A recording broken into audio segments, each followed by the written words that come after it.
I'm here with Doc Jacobson. You lost a foot and some fingers, as I recall, in the Mideast. So we met doing one of my art projects. I wanted to talk to you because baseball for me is such a part of time moving on. It's such a tradition. I always think of spring as, you know, it's the new season. Who are the new players? What team's going to win the World Series? And you, after your amputations and recuperation, sort of took on baseball as part of your whole recuperation like and rehab.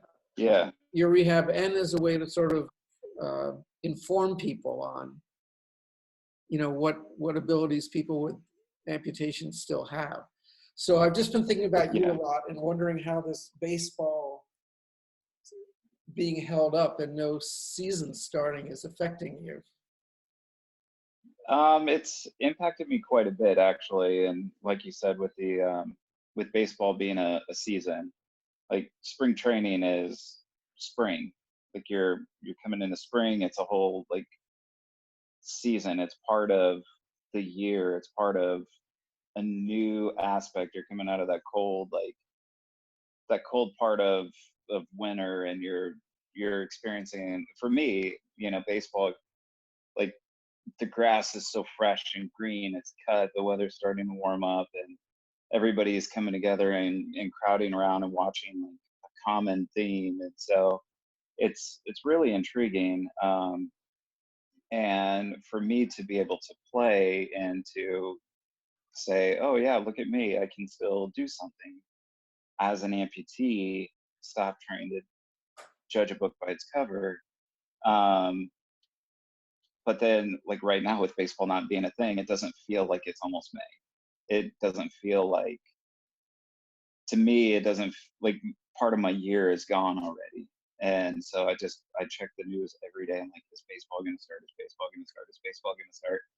Because for me as a baseball fan, like now that I don't really play that much anymore, I still subscribe and I listen to games on the radio, and I grill every night listening to the games, and I still go to games, and it's still part of like the year, the experience, and the pastime. And so right now it just kind of sucks. Like the days are blending together. Like I thought yesterday was Tuesday and it was Wednesday again. So how did you first convince Major League Baseball to sort of let you in on these tryouts and do spring training? So I came into it all with the Dodgers. I met Tommy Lasorda at an event, and he offered me to come hit with the team, and I kind of took that a little bit further. But then I talked to the White Sox, and the White Sox had me out 2 different times. The Detroit Tigers had me out, and then the Brewers. So 4 teams and 5 different shots. So it was pretty awesome. That's pretty great. So how did Yeah. Did it work in a way you wanted? Was it informational to people watching, or were you sort of like, hey, look at that amputee, or were people like, wow, that's great, and look, you got a hit? I think it was very informational, and I say that because when I first started, there was a lot of publicity about it, and I turned that into a positive of an educational piece of don't judge a book by its cover. And just because someone has a physical impairment doesn't mean that it's necessarily a disability.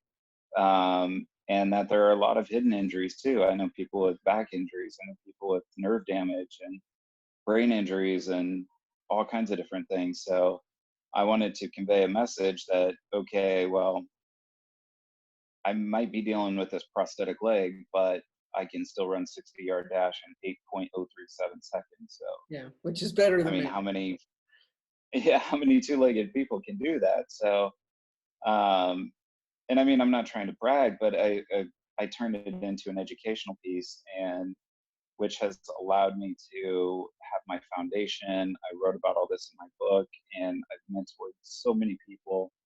I mentor double amputees. I mentor people who are losing limbs because of diabetes, or their aunt or uncle, cousin, their friend from high school so-and-so might have been in a car accident.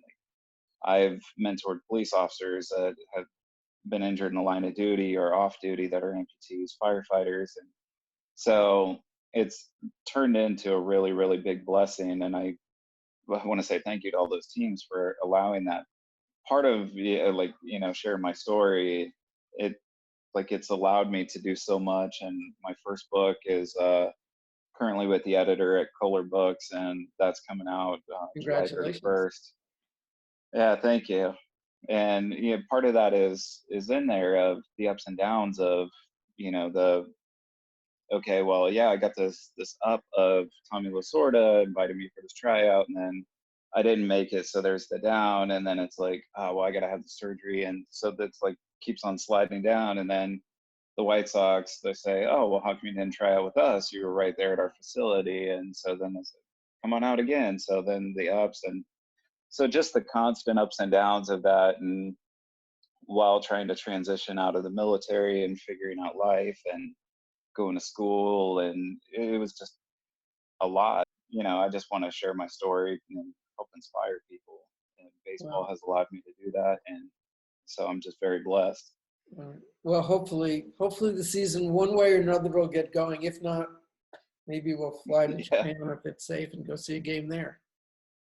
yeah, absolutely. I really, really miss baseball, and um luckily a lot of the sports networks are playing a lot of the reruns from different World Series, and a lot of the World Classics, and so it's been a blessing to go back and see all of that. But it doesn't beat right now being out at spring training. Yeah. Well, not right now, but throughout all this pandemic. But like that's part of who I am. Like everybody, like all of my friends are like, "Hey, bro, you coming out to Phoenix? You gonna come watch spring training?" Well, I wish. How funny. So So yeah. watching the old games, do you cringe when you see the Astros old uniforms? Oh yeah, I do. But Jeff Bagwell and Craig Biggio, man, those guys were phenomenal. And when it's hard not to pay attention to those uniforms, but it's also you watch those two, and you watch all the greats out there, Derek Jeter and King Griffey Jr., and you just all of those greats, and you're like, those were some good times. Yeah. Well, thanks for talking to me and stay safe. Congratulations on the book.